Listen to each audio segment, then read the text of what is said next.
ಅಸಲು ಪೂರಿ ರಥಯಾತ್ರೆ ಪ್ರತಿ ವರ್ಷ ಯಾಕೆ ಮಾಡ್ತಾರೆ ಗೊತ್ತಾ?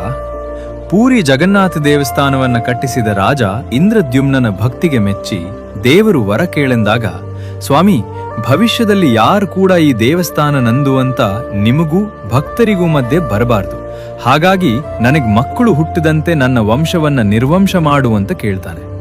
ತಾನು ತಾಯಿ ಆಗ್ಲಾರೆ ಎಂದು ಬೇಸರಪಟ್ಟ ರಾಜನ ಹೆಂಡತಿ ಗುಂಡಿಚಾಗೆ ಜಗನ್ನಾಥನು, ಅಮ್ಮ, ನಾನು ನನ್ನ ಅಣ್ಣ ತಂಗಿ ನಿಮ್ಗೆ ಮಕ್ಕಳಾಗಿ ಪ್ರತಿ ವರ್ಷ 9 ದಿನ ನಿಮ್ ಬಳಿ ಇರ್ತೇವೆ ಅನ್ನೋ ವರ ಕೊಡ್ತಾನೆ. ಆ ಮಾತನ್ನು ಉಳಿಸ್ಕೊಳ್ಳೆ ಜಗನ್ನಾಥ ಪ್ರತಿ ವರ್ಷ ರಥದ ಮೇಲೆ ತನ್ನ ತವರೂರು ಗುಂಡಿಚಾ ದೇವಸ್ಥಾನಕ್ಕೆ ಪಯಣ ಬೆಳೆಸ್ತಾನೆ. ಆದ್ರೆ ಈ ರಥಯಾತ್ರೆಯಲ್ಲಿ ಯಾಕೆ ಲಕ್ಷಾಂತರ ಭಕ್ತರು ಪಾಲ್ಗೊಳ್ತಾರೆ?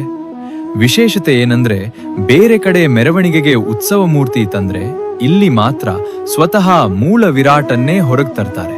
ಅಂದ್ರೆ ದೇವರ ಬಳಿಗೆ ಜನರು ಹೋಗುವುದಲ್ಲ, ಜನರ ಬಳಿಗೆ ದೇವರು ಬರ್ತಾನೆ. ಮತ್ತೆ ಎಲ್ಲ ಕಡೆ ಒಂದೇ ರಥವನ್ನ ಪ್ರತಿ ವರ್ಷ ಬಳಸಿದ್ರೆ ಪೂರಿಯಲ್ಲಿ ಮಾತ್ರ ಪ್ರತಿ ವರ್ಷ 3 ಹೊಸ ರಥಗಳನ್ನೆಲ್ಲ ತಯಾರು ಮಾಡ್ತಾರೆ. ಜಗನ್ನಾಥನ ನಂದಿ ಘೋಷ, ಬಲರಾಮನ ತಾಲಧ್ವಜ, ಸುಭದ್ರಾದೇವಿಯ ದರ್ಪದಲನ.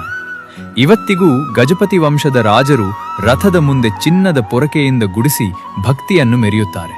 ಗುಂಡಿಚಾ ದೇವಸ್ಥಾನದಲ್ಲಿ 9 ದಿನ ವಿಶೇಷ ಪೂಜೆ ಸ್ವೀಕರಿಸಿ ಮತ್ತೆ ಪೂರಿಗೆ ಮರಳುತ್ತಾರೆ. ರಥದ ಚಕ್ರಗಳ ಮೇಲೆ ಕಾಣಿಸುವ ಜಗನ್ನಾಥನ ನಿಜರೂಪ ದರ್ಶನ ಮಾಡುವುದು ನಿಜಕ್ಕೂ ಮಹಾಭಾಗ್ಯ.